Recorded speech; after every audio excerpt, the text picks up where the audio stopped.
ओम गुरुर्ब्रह्मा गुरुर्विष्णु गुरुर्देवो महेश्वरा गुरुर्साक्षात् परब्रह्म तस्मै श्री गुरुवे नमः।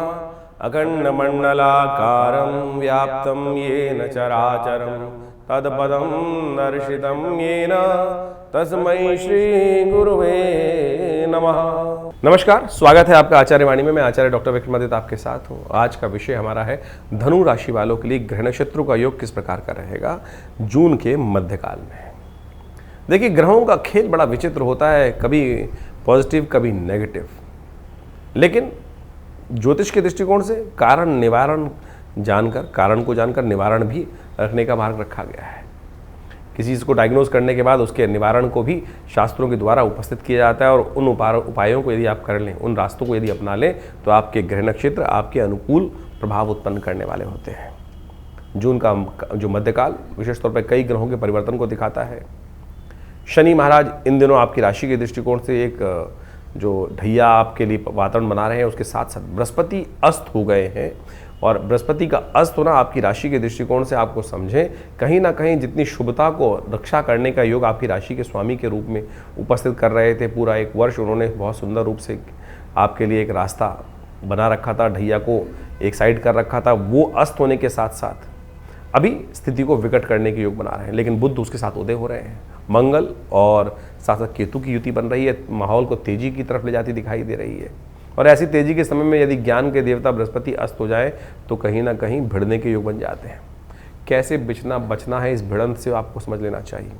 इसके साथ साथ सूर्य का परिवर्तन जब हो रहा है, उस समय में बृहस्पति के साथ विराजमान होकर बृहस्पति की अस्थिति में सूर्य जो परिवर्तन की तरफ जा रहे हैं, वो कहीं ना कहीं स्थिति को विशेष तौर पर उठापटक के योग बना रहे हैं। आकाशीय घटनाएं, आकाशीय विस्फोट की घटनाएं बढ़ती दिखाई देंगी। तो इन सब का प्रभाव आपकी जन्मपत्री के अनुसार से क्या होगा वो आपको अच्छे से समझ लेना चाहिए। सबसे पहले बात कर लेते हैं 11 तारीख की, बुधवार का दिन है और उस दिन पूर्णिमा तिथि का योग बन रहा है। और साथ साथ ग्रह नक्षत्रों के दृष्टिकोण से देखें तो इस दिन सुबह थोड़ी हल्की दिखाई देती है। सुबह थोड़ा कहीं ना कहीं जो चीज़ दिन में आप काम करेंगे उसमें कहीं ना कहीं कुछ ना कुछ नुकसान को बचाने का आपको प्रयास करना चाहिए। स्थितियां आपके हाथ से निकलकर नुकसान की तरफ, मनोमस्तिष्क थोड़ा सा विचार जो है, दिल थोड़ा डरता रहेगा, दुख देता रहेगा, कहीं ना कहीं ऐसी स्थिति होती दिखाई दे रही। लेकिन चिंता ना करें, परिवर्तन का योग बन रहा है। इस दिन सुबह 10:28 पर बृहस्पति अस्त होंगे और बुध सुबह ही उदय होने के योग बना रहे हैं। तो एक स्थिति खराब, एक स्थिति अच्छी बनती दिखाई दे रही। ज्ञान के देवता बृहस्पति अस्त हो रहे हैं, वहीं व्यावसायिक बुद्धि के देवता बुध उदय हो रहे हैं। वो आपके लिए कहीं ना कहीं परिस्थिति अनुकूल करते दिखाई दे रहे हैं। और ऐसे में कुछ खास उपाय करने का प्रयास कीजिए, अच्छा रहेगा। वट सावित्री का व्रत है, इस दिन एक वट वृक्ष को कहीं ना कहीं किसी देवस्थल में जाके लगाने का प्रयास करें। बृहस्पति का नेगेटिव प्रभाव भी पॉजिटिव होने के योग बनाएगा, इस बात का ध्यान रखें तो अच्छा रहेगा। 12 तारीख का दिन बृहस्पतिवार का दिन है और उस दिन आषाढ़ का महीना आरंभ हो रहा है, प्रतिपदा तिथि है। और ऐसे में ग्रह नक्षत्रों के दृष्टिकोण से परिवर्तन का योग भी है। कई पंचांग के अनुसार से 12 तारीख को बृहस्पति का अस्त होना दिखाया जा रहा है। तो ये केवल गणनाओं के अनुसार से है, लेकिन ओवरऑल बृहस्पति का अस्त होना बहुत शुभ नहीं है। इसके लिए अलग से हमने वीडियो बनाया है, पूरी तरह से उस पर विवेचना कर आपके समक्ष बातें रखी हैं। उन खास उपायों को कर आपकी राशि के दृष्टिकोण से यदि आप उपाय कर लेंगे तो इनके नेगेटिव प्रभाव से बच सकते हैं। यदि हम 12 तारीख की हम बात कर रहे हैं तो उस दिन भरणी नक्षत्र में शुक्र का प्रवेश हो रहा है, वो कहीं ना कहीं आपके लिए अच्छा योग बना रहा है। तो ऐसे में विशेष तौर पर बृहस्पति के साथ सम्मुख होकर चंद्रमा का विराजमान हो जाना आपकी राशि के दृष्टिकोण से बहुत श्रेष्ठ है। नए विचारों को उदय होने के योग बन रहे हैं, तो ये आपके लिए कहीं ना कहीं पॉजिटिव होता दिखाई दे रहा है। अपने विचार में जो नए नए विचार आ रहे हैं उनको साइडलाइन मत कीजिएगा, उन पर थोड़ा सा ध्यान देने का प्रयास कीजिए, वो अच्छा रहेगा। थोड़ी पीली चीज़ों का दान करने का प्रयास करें, पीले रंग के तिलक को लगाने का प्रयास करें। हल्दी या खासतौर पर केसर का तिलक आपके लिए सबसे श्रेष्ठ दिखाई देता है। 13 तारीख का दिन विशेष तौर पर शुक्रवार का अवसर है और धनु राशि के संबंध में यदि हम बात करें तो उस दिन ग्रह नक्षत्रों के दृष्टिकोण से आपकी राशि में ही चंद्रमा विराजमान होकर बहुत सुंदर योग बनाते दिखाई दे रहे हैं। नया विचार आपके मनोमस्तिष्क में रहेगा, विचारों से ओतप्रोत रहते दिखाई दे रहे हैं आपके लिए, ये सबसे श्रेष्ठ है। बृहस्पति अस्त है, लेकिन फिर भी चंद्रमा वहाँ पर उसकी पूर्ति कर रहा है। बृहस्पति के और बुध के सम्मुख आके बैठ जाना, ये दोनों के दोनों कहीं है। स्वास्थ्य का थोड़ा ध्यान रखने की ज़रूरत लगातार बनी रहेगी, इस बात का ध्यान रखना, क्योंकि इन दिनों थोड़ा कहीं ना कहीं मस्कुलर वीकनेस, थोड़ा कमर दर्द इत्यादि या टांगों में हाथों में दर्द, ये कहीं ना कहीं होने के योग दिखाई देते हैं। इसलिए अच्छे मल्टीविटामिन, दूध इत्यादि विशेष तौर पर हल्दी युक्त दूध का सेवन नित्यप्रति आप अवश्य करें, इसका ध्यान रखना आपके लिए बहुत श्रेष्ठ रहेगा। मिनरल डाइट, अच्छी बैलेंस डाइट अवश्य लेने का प्रयास कीजिए, वो आपके लिए अच्छा है। उनसे द्वारा आपकी बहुत सारी शारीरिक व्याधियों को दूर करने के योग बन सकते हैं। 14 तारीख का दिन शनिवार का दिन है, उस दिन तृतीया तिथि विद्यमान है और साथ साथ चंद्रमा का परिवर्तन का योग बन रहा है। ग्रह नक्षत्रों के साथ साथ उस दिन गणेश चतुर्थी का योग बन रहा है। भद्रा विद्यमान है, नए कार्यों में हाथ डालने से आपको बचना चाहिए। और ये नए ग्रहों का परिवर्तन जो है वो कहीं ना कहीं कई मामलों में थोड़ा सा पॉजिटिव है आपके लिए, चिंता ना कीजिएगा। ऐसे में थोड़े से आशीर्वाद को लेकर काम करने का प्रयास करें, विनम्र होकर बड़े बूढ़ों का आशीर्वाद लेकर काम जो भी करोगे ना, उनमें सफलता प्राप्त करने के योग अद्भुत रूप से बनते दिखाई दे रहे हैं। ऐसे योग बन रहे हैं। शनिवार का दिन है, ढैया आपके ऊपर चल रही है, तो कोशिश ये करें इस दिन विशेष तौर पर हनुमान जी को प्रसन्न करने का प्रयास करें। और इस कलयुग में कहा गया है ना, और देवता चित्त न धरें, हनुमत से ही सर्व सुख करें। तो इसलिए हनुमान जी के मंदिर में जाकर अवश्य उनको चोला चढ़ाएं, उनको समक्ष एक लाल बत्ती का दिया प्रस्तुत करें और हो सके तो पीपल के पत्तों की माला हनुमान जी को अर्पित करने का प्रयास करें, श्रेष्ठ रहेगा। गणेश चतुर्थी है, गणेश जी पे सिंदूर अर्पित करना भी हनुमान जी के समान ही पवित्र और सुंदर माना जाता है, वो भी आप कर सकते हैं, वो आपके लिए श्रेष्ठ उपाय दिखाई देता है। 15 तारीख रविवार का अवसर, इस दिन चतुर्थी तिथि विद्यमान है और इस दिन विशेष तौर पर संक्रांति का योग बन रहा है। रवि संक्रांति जो हो रही है, सूर्य परिवर्तन का दिन रविवार के दिन योग बन रहा है। बड़ा श्रेष्ठ माना जाता है रविवार के दिन सूर्य का परिवर्तन होना, संक्रांति का योग बनना, हृदय नाम का योग बनता है। कहा जाता है कि हृदय नाम के योग में जो भगवान सूर्य के निमित्त उपाय करते हैं वो सब पूर्ण रूप से कल्याणकारी योग बनाते हैं, नवग्रह शांत हो जाते हैं और कष्टों को दूर करने के योग बनते हैं। सूर्य का परिवर्तन होना, सप्तम भाव में आना आपकी राशि के दृष्टिकोण से बड़ा महत्वपूर्ण योग बना रहा है और ये थोड़ी सी एग्रेसिवनेस आपके अंदर बढ़ा सकता है। शांत होकर काम करने का प्रयास करें। हम कहेंगे आप एक उपाय विशेष तौर पर करने का प्रयास करें। कहीं काली गाय हो तो उसको इस पूरे महीने हर रोज़ एक रोटी अवश्य डाल दिया कीजिए। जो एग्रेसिवनेस है वो थोड़ी थोड़ी शांत होगी और उसके कारण से जो बनी बनाए काम है, बनी बनाई चीज़ें हैं, उन पर कहीं ना कहीं नुकसान होने के योग हैं, उसमें भी शांति आने के योग बन जाएंगे। ये उपाय अवश्य करने का प्रयास करें। हमने विवेकानंद योगाश्रम में इस दिन विशेष तौर पे नवग्रह शांति महायज्ञ का आयोजन किया है, गायत्री महायज्ञ का आयोजन किया है, जो रविवार को रहेगा। सुबह 8 बजे से लेकर करीब करीब 11 बजे तक भंडारा भी रहेगा। आप हमारे जो फ़ोन नंबर्स चल रहे हैं उन पर स्थान आरक्षित करने के लिए अपना संपर्क साध सकते हैं और ऐसे में विशेष उपाय कर भगवान सूर्य को प्रसन्न अवश्य करने का प्रयास करें। ऐसे में रविवार के दिन सूर्य का जो परिवर्तन है, उस दिन बृहस्पति अस्त जो साथ साथ योग बन रहा है, ये ठीक नहीं है। रविवार का सूर्य परिवर्तन हृदय नाम का योग बनाता है, लेकिन बृहस्पति के अस्त बृहस्पति के साथ विराजमान हो जाना ये कहीं ना कहीं उठा पटक का योग बनाता है। तो ऐसे में ध्यान रखिएगा। व्यवसाय इत्यादि कर रहे हैं, जो भी काम कर रहे हैं, सर मुंडाते ही ओले पड़ सकते हैं। जो भी कार्य कर रहे हैं उसके अंदर विशेष तौर पर ध्यान रखते हुए फूंक फूंक के कदम रखने की ज़रूरत दिखाई देती है। इसके लिए लगातार नवग्रहों की शांति के लिए ओम घृणी सूर्य आदित्याय नमः इस मंत्र का जप करते रहें। हो सके तो थोड़ा सा उपाय बृहस्पति के निमित्त भी करने का प्रयास करें, पीली चीज़ों का दान करने का प्रयास करें, वो बहुत ज़रूरी है। 16 तारीख सोमवार का अवसर, पंचमी तिथि इस दिन विद्यमान है और इस दिन ग्रहों का परिवर्तन का योग भी बनता दिखाई दे रहा है। और ये परिवर्तन आपके लिए पुरुषार्थ को बढ़ाने वाला रहेगा, नए संपर्क साधने वाला रहेगा, नए कहीं ना कहीं योग बनाता दिखाई देगा। और ऐसे में थोड़ा सा मेहनत ज़्यादा कीजिए और देखिए कहीं ना कहीं स्थितियों को आप अनुकूल कर सकते हैं। बुध और शक्ति संपन्न होते चले जा रहे हैं, जो आपके लिए बहुत श्रेष्ठ योग बना रहे हैं। पुनर्वसु नक्षत्र में बुध का प्रवेश का होने का योग भी बनता दिखाई दे रहा है। इस दिन पंचक आरंभ हो रहे हैं। दोपहर को करीब करीब 1:10 के बाद से पंचक आरंभ हो जाएंगे, जो करीब करीब 20 तारीख तक विद्यमान रहेंगे। ऐसे में शास्त्र के दृष्टिकोण से शवदाह का दाह करना यानी शव जलाना, ऐसे में सावधानी बरतनी चाहिए। पंचक के निमित्त जो श्रेष्ठ कार्य बताए गए हैं, जो उसके लिए निवारण उपाय बताएंगे, वो अवश्य करने चाहिए। इसके अलावा तृण एकत्र करना, भूसा का एकत्र करना, लकड़ी का एकत्र करना, छत डालना, ये सब कार्य निषेध है। लेकिन आज लोग इनको भूलकर बाकी सब चीज़ों में लगा देते हैं पंचक के महत्व को। गाड़ी खरीदना, वस्त्र खरीदना, इनमें कोई पंचक का महत्व नहीं है। पंचक का महत्व केवल इन कुछ कार्यों के लिए बताया गया है, उसी में नहीं करने चाहिए। बाकी सबके लिए पंचक का कोई गणना नहीं की जाती है। तो ऐसा ध्यान रखते हुए कार्य करेंगे तो अच्छा रहेगा।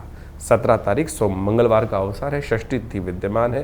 ग्रह नक्षत्रों के दृष्टिकोण से इस दिन भद्रा का योग बन रहा है, लेकिन सुबह सुबह रवि योग है, जो नए कार्यों को आरंभ करने के लिए अच्छा दिखाई देता है। लेकिन दोपहर के बाद करीब करीब 2:45 बजे से भद्रा आरंभ हो जाएगी, तो नए कार्यों में हाथ मत डालिएगा। ग्रह नक्षत्रों के दृष्टिकोण से ग्रह योग इन दिनों खास तौर पर आपके लिए गजकेसरी योग का निर्माण कर रहे हैं, लाभ का योग बना रहे हैं। पूरी श्रद्धा के साथ, विश्वास के साथ काम करने का प्रयास कीजिए, कहीं ना कहीं सपोर्ट मिलेगी। थोड़ा स्वार्थ बनकर अपने कार्यों को पूर्ण करने का प्रयास करें। इस वक्त जगत उत्थान के कार्य के निमित्त सेवा भाव का काम को थोड़ा साइड लाइन करके काम करें, थोड़ा सा पॉजिटिव रहते हुए कार्य करें, चीज़ों को अपने लिए साधने का प्रयास करें। लेकिन बेकार के काम आपके जेब में पड़ते दिखाई देंगे ज़्यादा से ज़्यादा, उनसे बचते हुए कार्य करने के लिए खासतौर पे समय का सदुपयोग करना पड़ेगा। इस बात का ध्यान रखते हुए कार्य करें। मंगलवार का अवसर है और मंगल शनि के साथ षडाष्टक योग बनाकर तैयार है, द्वंद्वात्मक स्थिति उत्पन्न कर रहे हैं। अननेसेसरी की तेजी के चक्कर में ध्यान रखिए, लाभ के चक्कर में, लोभ के चक्कर में ना फंसे। लाभ तो अवश्य नहीं, लेकिन लालच में फंस जाएंगे, इस बात का ध्यान रखते हुए कार्य कीजिएगा। लालच के चक्कर में ना फंसे, कहीं ना कहीं कोई ना कोई फंसा सकता है आपको विशेष तौर पर। बात कर लेते हैं 18 तारीख की। 18 तारीख धनु राशि वालों के लिए कैसा रहेगा, ग्रहों का योग समझ लीजिए। बुधवार का अवसर है, सप्तमी तिथि विद्यमान है। दिन आपके लिए अनुकूल दिखाई देता है, अच्छा लाभ दिखाई देता है, लेकिन सुबह शाम आते आते अननेसेसरी खर्चे जिम्मे पड़ सकते हैं। तो सुबह जितना मेहनत से काम करेंगे वो पूरी तरह से आपके लिए स्थितियाँ परिवर्तन की तरफ ले जाती दिखाई दे रही हैं। शाम के समय कहीं ना कहीं स्वास्थ्य के मामले में समय भारी दिखाई देता है। कालाष्टमी का योग है, हो सके तो महामृत्युंजय मंत्र का जप करते हुए दूध के द्वारा भगवान शिव का अभिषेक करने का प्रयास कीजिए, वो कहीं ना कहीं आपके लिए रक्षा का योग बनेगा। महामृत्युंजय मंत्र इस प्रकार से है, ओम हौं जूं सह ओम भूर्भुवस्वः ओम त्र्यंबकं यजामहे सुगंधिं पुष्टिवर्धनम उर्वारुकमिव बंधनान् मृत्योर्मुक्षीमामृतात् स्वभुव भू ओम सहजुं हों ओम। इस मंत्र का जप करके आप बहुत श्रेष्ठ कार्य लाभ ले सकते हैं। 19 तारीख बृहस्पतिवार का अवसर रहेगा। अष्टमी तिथि विद्यमान है। ग्रह नक्षत्र के दृष्टिकोण से अननेसेसरी खर्चे आपको थोड़ा परेशान करते दिखाई दे रहे हैं। थोड़ा खर्चों को बैलेंस करने की ज़रूरत दिखाई देती है। हो सके तो हल्दी वाले जल से स्नान करने का प्रयास कीजिए, यह आपके लिए बड़ा उपयुक्त रहेगा। इस दिन गणमूल नक्षत्र रेवती और अश्वनी का योग बनता दिखाई दे रहा है। तो ऐसे में जो लोग इनमें जन्म ले रहे हैं उनकी मूल शांति अवश्य होनी चाहिए, इस बात का ध्यान रखते हुए कार्य करें। 20 तारीख का दिन शुक्रवार का अवसर, नवमी तिथि विद्यमान रहेगी। ग्रह नक्षत्रों का परिवर्तन का योग बन रहा है और ये परिवर्तन सुबह के दृष्टिकोण से शाम आपके लिए उपयुक्त दिखाई देती है। सुबह थोड़ी हल्की रहेगी, लेकिन शाम आते आते चीज़ों में पॉजिटिव रिजल्ट्स आने के लिए अगले दिन से महत्वपूर्ण परिवर्तन के सूतक पातक आपके समक्ष उत्पन्न होते दिखाई देंगे। तो इसलिए कई बार कहा गया है ना, दबी बल्ली चूहों से कान कटवाए। कई बार समय थोड़ा भारी होता है, तो थोड़ा विनम्र रहते हुए, थोड़ा बैलेंस रहते हुए कार्य करने की ज़रूरत है। सर्वार्थ सिद्ध योग है, नए कार्य करने के लिए दिन अच्छा दिखाई देता है और इसलिए बड़ी श्रद्धा के साथ काम करिए। धीरे धीरे पॉजिटिव रिजल्ट्स आने के योग बनते दिखाई दे रहे हैं। तो अभी आपने ग्रहों का विभिन्न प्रभाव आपके जीवन में आपकी राशि के अनुसार से क्या रहेगा ये समझा। ऐसे में आषाढ़ के महीने में ग्रहों का जो परिवर्तन का योग बन रहा है वो भी आपको समझना चाहिए। इस आषाढ़ के महीने में ज्योतिष के दृष्टिकोण से यदि हम काल गणनाओं के अनुसार से देखें तो इसमें 5 बृहस्पतिवार का योग पड़ रहा है। और 5 बृहस्पतिवार का योग जो होता है वो विशेष तौर पर बड़ा शांत योग नहीं माना जाता। अहम की लड़ाई कई बार मैं बड़ा इस प्रकार का स्थिति बनती रहती है और इस अहम की लड़ाई में इस वक्त ग्रह योग का प्रभाव दिखाई देता है। शनि और मंगल का जिस प्रकार का प्रभाव परिवर्तन के अनुसार से बन रहा है वो युद्धकारक ग्रह बनता दिखाई दे रहा है, द्वेष का, संघर्ष का योग दिखाता है। इसके साथ साथ मंगल भी ग्रह परिवर्तन की तरफ गए। मंगल सिंह राशि में जब प्रवेश किए और साथ साथ केतु के साथ उन्होंने युति बनाई। ये युति भी विशेष तौर पर बाजार के अंदर तेजी का रुख लाती दिखाई दे रही है। तो ऐसे में ये तेजी का रुख पहले से यदि समझ में आ जाए तो उससे व्यक्ति लाभ लेने का प्रयास करता दिखाई देता है। ग्रह नक्षत्र दृष्टिकोण से बाजार का रुख, हर चीज़ के रुख को हमें समझते हुए कार्य करने का प्रयास करना चाहिए। वहीं स्थिति एक और भी परिवर्तन के बन रही है, बृहस्पति अस्त हो गए हैं और साथ साथ सूर्य का परिवर्तन जब होने का योग बन रहा है वो रविवार को बनता दिखाई दे रहा है और उसके कारण से परिवार में और कई प्रकार से समाज के अंदर उथल पुथल होने के योग दिखाई देते हैं। आकाशीय क्षेत्र में विशेषतौर पर विस्फोट के योग बनते दिखाई दे रहे हैं ग्रह नक्षत्रों के दृष्टिकोण से। ये सारा का सारा प्रभाव विशेष तौर पर जो समझें, आषाढ़ का महीना वैसे ही इस प्रकार का होता है कि आकाश में जब बादल छाए रहते हैं और जब चंद्रमा दिखाई देता है तो कभी चंद्रमा ओझिल हो जाता है और कभी चंद्रमा सामने आ जाता है। यानी एक और समझे भी वैसे भी समाज के अंदर अभी देखें हम तो दिन के अंदर जो प्रभाव चलता है, कभी बादल आगे, कभी छाँव, कभी धूप का खेल चलता रहता है। तो ऐसे में ग्रहों का परिवर्तन का योग भी उसी तरफ दिखाता है। तो ऐसे में अपने ग्रहों को सही से समझते हुए कार्य करना हमारे लिए बहुत ज़रूरी है। जो देशकाल परिस्थिति में ग्रहों को समझकर कार्य करने का प्रयास करते हैं उनके जीवन में महत्वपूर्ण परिवर्तन आने के योग बन जाते हैं। देखिए, भगवान की आराधना ही हर ग्रह का निवारण है।